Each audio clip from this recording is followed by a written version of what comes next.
முதல்ல இந்த ஒரு செய்தியோட அடித்தளம் அப்படின்னு பாத்தீங்கன்னா, திமுக கூட்டணிக்கு தோல்வி பயம் வந்துருச்சுங்கிறத பார்க்கணும். தோல்வி பயம் வந்துருச்சு. சரி. இப்போ கொஞ்ச நாள் முன்ன, இப்ப இன்னைக்கு ராகுல் காந்தி பேசினாருன்றாங்க. கொஞ்ச நாள் இதை ரிவர்ஸ்ல பாருங்க. கொஞ்ச நாள் முன்ன திருமாவளவன் என்ன சொன்னாரு? அதிமுக பாஜக கூட்டணிக்கு போகக்கூடாது. அவங்க அதுல போறது தவறான ஒரு விஷயம். அவங்க கூட சேராதீங்கன்னு ஒரு 4-5 நாள் பேசினாங்க. அவங்க அதுக்கப்புறம் கூட்டணி சொல்லிட்டாங்க. ஓகே, நாங்க சேர்ந்துட்டோம்னாங்க.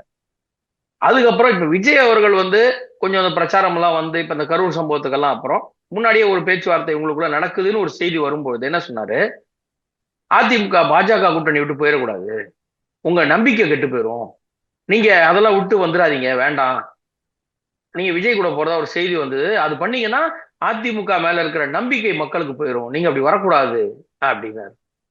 இப்போ விஜய்கிட்ட போய் நீங்க தயவு செய்து அங்க போயிடாதீங்க அப்படிங்கும்பொழுது இது பொதுவா இவங்களுக்கு இந்த எதிர் முகாம்ல கூட்டணி அமைஞ்சிட்டா நம்ம என்ன செய்ய முடியும் அப்படிங்கிற ஒரு பயம், தோல்வி பயம் இருக்கிறதா தான் முதலோட அடித்தளமா பார்க்கிறோம்.